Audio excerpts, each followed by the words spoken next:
আমন্ত্রণ বাণিজ্য সংবাদে আপনাদের সাথে আছি আমি ইয়াসমিন সুমনা।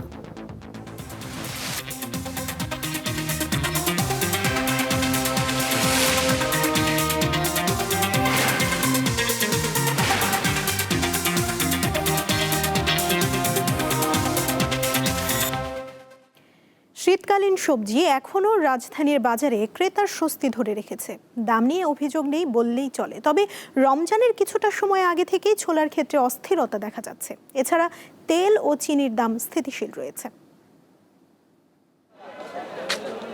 ধনেপাতা, কাঁচামরিচ, পেঁয়াজ দিয়ে নতুন আলুর ভর্তা কিংবা কুমড়ো ফুলের বড়া, শীতের আমেজ ঢাকায় চলে গেলেও এসব খাবারের স্বাদ পেতে কিন্তু খরচ বেশি হবে না, কেননা এখনও সবজির দামে খুব একটা তারতম্য ঘটেনি। শুক্রবার রাজধানীর কারণ বাজার ঘুরে দেখা যায় মটরশুঁটি, উস্তে সহ দুই একটি সবজির দাম কিছুটা বেশি থাকলেও ফুলকপি, বাঁধাকপি, টমেটো, শালগম ও সিমের দাম নিয়ে ক্রেতার অভিযোগ কম।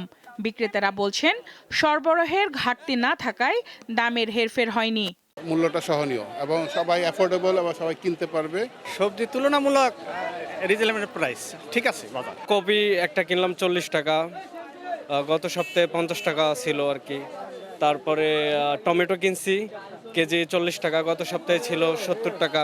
জালি 60 টাকা, গাজর 40 টাকা, সিম 60 টাকা, তারপরে মূলা 40 টাকা, কপি 30 টাকা, 40 টাকা, টমেটো 100 টাকা, এই আর কি। পবিত্র রমজান মাস শুরু হবে আগামী ফেব্রুয়ারির মাঝামাঝি সময়ের পর, কিন্তু রমজান কেন্দ্রিক পণ্যে এখনই তার প্রভাব পড়েছে। রমজান মৌসুমে আমাদের সবার চাহিদা বেশি হয়ে যাবে। যার লাগে 2 কেজি উনি কিনে 5 কেজি, যার লাগবে 5 কেজি উনি কিনে 10 কেজি। আমরা প্রতি বছর দেখি রমজানের আগে এগুলো কিছু প্রত্যেকটা ডালে কিছু না কিছু দাম বাড়ে। ছোলার ডাল বা বুটের ডাল আমরা বলি, বা ছোলা যেটা রমজানের, এই দুইটা পণ্যে একটু দাম বাড়ছে। আদা, রসুন ও পেঁয়াজের দাম রয়েছে অপরিবর্তিত। পেঁয়াজের বাজার 50 টাকা বেচতেছে খুচরায়, আর রসুন বেচতেছে এটা হলো 80 টাকা, আর এটা হলো 100 টাকা। বড়টা হলো 180 টাকা, 70 টাকা বেচতেছে। আর আদা আপনার 180 টাকা, আর হলো 200 টাকা বেচতেছে। রমজানের প্রতিবারে তো দাম বাড়েই, সেই আদা রসুন দাম বাড়তেই পারে। মাছেরও সরবরাহ ভালো, এতে দাম কম বলছেন বিক্রেতারা। পাবদা যেটা 1200 টাকা কেজি, 12টা কেজি 400 টাকা, 380 টাকা, 10টা 12টা কেজি। আপনার তেলাপিয়া মনে করেন 3টা 4টা কেজি 160 টাকা, 150 টাকা। রুই মাছ 2.5 কেজি 3 কেজি না 300 350 টাকা। এখন যেটুকু দেখলাম মোটামুটি রিজনেবল। দেশি মাছ যেগুলো বিলের মাছ, এগুলোর দাম একটু বেশি, আর চাষের মাছের দাম কম। সর্বমাসে ইনশাল্লাহ দাম কম, মানুষের খিদার বাইরে নেই, ভালো আছে ইনশাল্লাহ। বাজারে খাসির মাংস 1250 ও গরু 750 টাকায় বিক্রি হচ্ছে। সঞ্জিদা প্লাবনী, দীপ্ত সংবাদ, ঢাকা।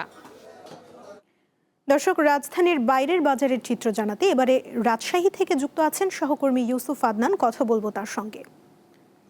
আদনান, বাজারের রমজান কেন্দ্রিক পণ্যগুলোর দরদাম এখন কেমন দেখছেন, আর অন্যান্য পণ্য সম্পর্কেও আমাদের বিস্তারিত জানাবেন।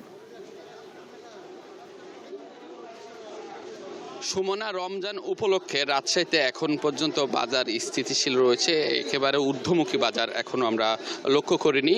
এবং রাজশাহীতে শীতকালীন যে সবজি রয়েছে, সবজির বাজারগুলোতে সরবরাহ বেশ রয়েছে। এই মুহূর্তে আমি রয়েছি রাজশাহী মহানগরীর সাহেব বাজার, মাস্টারপাড়া কাঁচা বাজার এলাকায়। এখানে আমরা দেখেছি যে শীতকালীন যে সকল সবজি রয়েছে সবগুলোর সরবরাহ রয়েছে। এবং আমরা আজকে আলু দেখছি যে বিক্রয় করা হচ্ছে, যেটি পুরাতন আলু রয়েছে সেটি 15 টাকা কেজিতে বিক্রয় করা হচ্ছে। এছাড়াও যেটি নতুন আলু রয়েছে সেটি বিক্রয় করা হচ্ছে 25-20 টাকা কেজিতে, এবং দেশি নতুন আলুটা 25 টাকা কেজিতে বিক্রয় করা হচ্ছে। এবং গত সপ্তাহ এই একই দাম ছিল আলুর বাজার। এছাড়াও আমরা দেখেছি যে টমেটো এবং অন্যান্য যে সবজি রয়েছে সেই সবজিগুলোতেও বাজার স্থিতিশীল রয়েছে। গত সপ্তাহের তুলনায় খুব একটা দাম বাড়েনি। আমরা আদা রসুনের বাজারও দেখেছি যে রসুন বিক্রয় করা হচ্ছে 70 থেকে 80 টাকা কেজিতে, এবং আদা বিক্রয় করা হচ্ছে 110 থেকে 120 টাকা কেজিতে। এবং পেঁয়াজের যে দাম রয়েছে, পেঁয়াজের দাম আমরা দেখেছি যে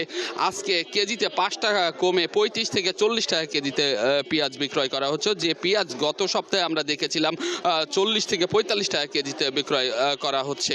এবং সিম বিক্রয় করা হচ্ছে রাজশাহীতে 40 থেকে 45 টাকা কেজিতে, এবং বেগুন এর আকার ভেদে বেগুন বিক্রয় করা হচ্ছে 40 থেকে 50 টাকা কেজিতে এবং প্রতিটি লাউ আমরা দেখেছি যে লাউ প্রতি পিস আকার ভেদে 35 থেকে 50 টাকা কেজিতে রাজশাহীতে বিক্রয় করা হচ্ছে। এছাড়াও ফুলকপি আমরা দেখেছি যে 40 টাকা কেজিতে রাজশাহীর বাজারে বিক্রয় করা হচ্ছে এবং রমজান উপলক্ষে আমরা দেখেছি যে খুব একটা দাম এখন পর্যন্ত ঊর্ধ্বমুখী হয় নাই। আমরা যদি রমজানের যে সকল পণ্য বেশি ব্যবহার করা হয় থাকে, যেরকম ছোলা রাজশাহীতে বিক্রয় করা হচ্ছে 80 থেকে 85 টাকা কেজিতে। এছাড়াও মসুরের যে ডাল রয়েছে, মসুরের ডাল বিক্রয় করা হচ্ছে 130 থেকে 140 টাকা কেজিতে এবং চিনি 105 থেকে 110 টাকা কেজিতে চিনি বিক্রয় করা হচ্ছে। এছাড়াও যে মাংসের বাজার যদি বলে থাকি, মাংসের বাজারগুলোতে আমরা দেখেছি যে অপরিবর্তিত রয়েছে মাংসের বাজারগুলো। আসলে এই ছিল আমার কাছে রাজশাহী থেকে বাজার দরের সর্বশেষ খবর। সুমনা।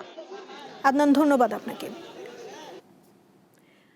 আগামী 7 দিনের মধ্যে ভারতীয় সুতা আমদানিতে শুল্ক আরোপের সিদ্ধান্ত বাস্তবায়ন না হলে 1 ফেব্রুয়ারি থেকে সব স্পিনিং মিল বন্ধের ঘোষণা দিয়েছেন মিল মালিকরা।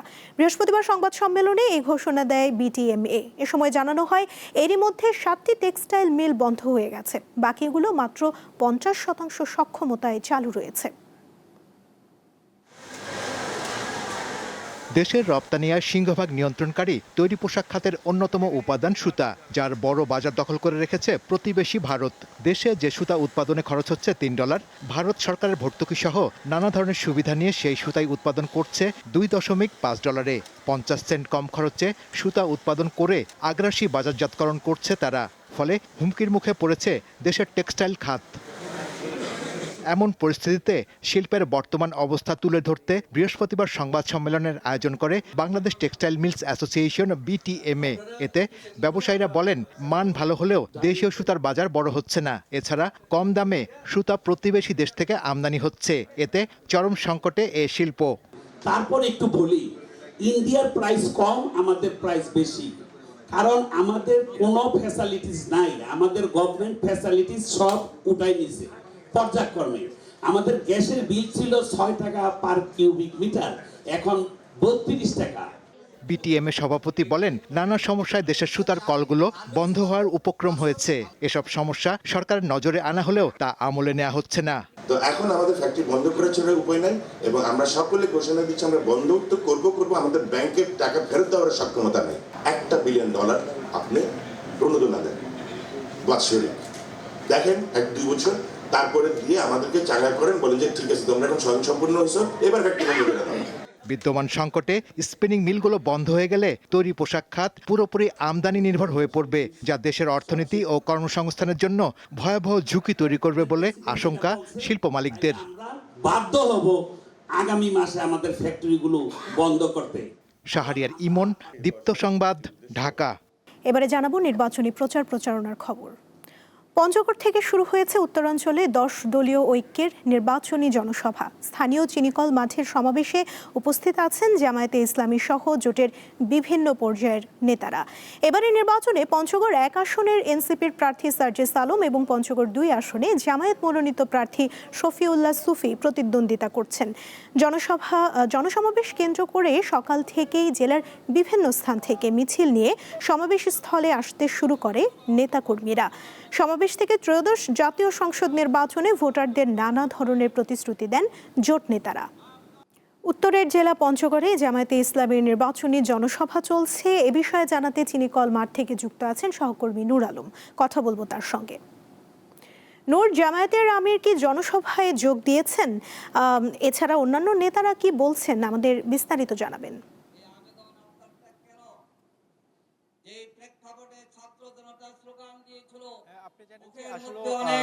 পঞ্চগড় সদর, আটোয়ারি এবং তেঁতুলি নিয়ে আসন নিয়ে কিন্তু এই পঞ্চগড় যে সর্বোত্তরের যে জেলা পঞ্চগড় 1 আসন, সেই পঞ্চগড় 1 আসনে আসলে এই আমরা যে দাঁড়িয়ে আছি এখানে কিন্তু 10 দলীয় জোটের যে প্রার্থী অর্থাৎ এনসিপির সার্জিস আলমকে কিন্তু এই আসনটি ছেড়ে দিয়েছে 10 দলীয় জোট এবং আর পরে যে পঞ্চগড় 2, সেই পঞ্চগড় 2 এর জন্য কিন্তু জামাত মনোনীত প্রার্থী শফিউল্লাহ সুফি তিনি কিন্তু এই আসনে নির্বাচন করছেন বা প্রতিদ্বন্দ্বিতা করছেন ত্রয়োদশ জাতীয় সংসদ নির্বাচনে এবারের। তবে আমরা যে স্থানটিতে রয়েছি এই স্থানটি এই পঞ্চগড় এলাকার একটি ঐতিহাসিক মাঠ, সেই চিনিকল মাঠ, অর্থাৎ এই আমি যে দাঁড়িয়েছি তার পূর্ব পাশে হচ্ছে যে এখন বন্ধ অবস্থায় থাকা সেই পঞ্চগড় যেই এরিয়া, এর মধ্যে আমরা দেখেছি যে পঞ্চগড়ের যেই এনসিপি প্রার্থী অর্থাৎ 10 দলীয় জোটের যে প্রার্থী সার্জিস আলম তিনি এর মধ্যে মঞ্চে এসেছেন। তবে এখন পর্যন্ত জামায়াতের আমি ডাক্তার শফিকুর রহমান তিনি কিন্তু সমাবেশ এই যে স্থল রয়েছে এখানে আসেননি। তবে এর মধ্য দিয়ে তিনি একটা বিষয় যে তারা নেতাকর্মীরা রয়েছেন তারা অধীর আগ্রহে অপেক্ষা করছেন, হয়তো বা কিছু সময়ের মধ্যে এই জামায়াতের আমির এই জনসভা উপস্থিত হবেন এবং এর মধ্য দিয়ে যে উত্তরের যে বিভিন্ন এখান থেকে তিনি যে সমাবেশের পর তিনি এখান থেকে দিনাজপুর যাবেন এবং বিকেল 4টা থেকে ঠাকুরগাঁও যে জনসমাবেশ হবে সেখান থেকে জনসমাবেশের বক্তব্য দিয়ে তিনি সন্ধ্যার দিকে রংপুরে যাবেন এবং তারপরে সেখানে অবস্থান করবে। তবে এখন মুহূর্তে যে আমরা যেহেতু সকাল থেকে এই স্থানে এই রংপুরের যে আমরা যে পঞ্চগড়ের যে ঐতিহাসিক চিনিকল যে মাঠ রয়েছে সেখানে অবস্থান করছি, আমরা দেখেছি বিভিন্ন স্থানে যে ব্যানার, প্লে কার্ড এবং ফেস্টুন নিয়েই তারা কিন্তু এই সমাবেশের স্থলে এসেছেন এবং এখন বক্তব্য রাখছেন বাংলাদেশ জামায়াতে ইসলামের যে সহকারী সেক্রেটারি জেনারেল মাওলানা আব্দুল হালিম এবং এর আগে বক্তব্য রেখেছে জাতীয় গণতান্ত্রিক পার্টি জাকপার প্রধান রাশেদ প্রধান। অর্থাৎ যে যারা এখানে যারা ভোটাররা রয়েছে তারা বলছে যে জনগণের ভাগ্য উন্নয়নে যারা যে প্রার্থী কাজ করবে তাদেরকে সাদরে গ্রহণ করবে এমনটাই বলছেন কিন্তু এখানকার যারা রয়েছেন। এই ছিল আমার কাছ থেকে আজকে যে উত্তরের যে জেলা পঞ্চগড়ের যে 10 দলীয় জোটের যে জেলা পর্যায়ে যে নির্বাচনী যে জনসভা আজকে শুরু হয়েছে তার সর্বশেষ। পঞ্চগড় থেকে যুক্ত ছিলেন সহকর্মী নূর আলম। আসন্ন ত্রয়োদশ জাতীয় সংসদ নির্বাচন সামনে রেখে 7 জেলায় নির্বাচনী সমাবেশে অংশ নিয়েছেন বিএনপির চেয়ারম্যান তারেক রহমান। এসব সমাবেশে বক্তব্যকালে ধানের শীষে ভোট দিয়ে বিএনপিকে জয়ী করতে ভোটারদের অনুরোধ জানান তিনি। একই সঙ্গে আগামী দিনে বিএনপি সরকার গঠন করতে পারলে মহানবীর আদর্শে দেশ পরিচালনা, সারা দেশে খাল খনন, ফ্যামিলি কার্ড, কৃষক কার্ড, বেকারদের প্রশিক্ষণ দিয়ে কর্মসংস্থান তৈরি সহ বিভিন্ন প্রতিশ্রুতি দেন বিএনপির চেয়ারম্যান। বৃহস্পতিবার নির্বাচনী প্রচারের প্রথম দিন সিলেট থেকে সমাবেশ শুরু করেন তিনি। ভোরে নারায়ণগঞ্জের রূপগঞ্জের গাউসিয়ায় শেষ নির্বাচনী সমাবেশ করেন তারেক রহমান। নিজ নির্বাচনী এলাকা ঢাকা 17 এর ভাসান টেকের বিআরবি ময়দানে আজ নির্বাচনী সমাবেশে বক্তব্য রাখবেন বিএনপির চেয়ারম্যান।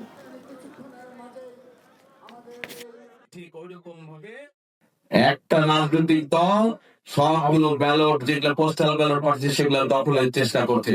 খবর পেয়েছেন আপনারা? সজাগ থাকতে হবে। এই যেভাবে আগে ভোট চুরি হয়েছে, ডাকাতি হয়েছে, এখন এরা ভোট ইঞ্জিনিয়ারিং করছে। আপনার ভোট, আপনার পরিচিত মানুষের ভোট কিন্তু দখলের চেষ্টা করছে।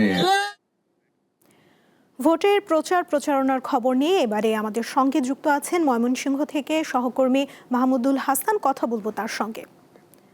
মাহমুদুল, ছুটির দিনে প্রচারণা কতটা জমজমাট আর ভোটের পরিবেশ কেমন দেখছেন?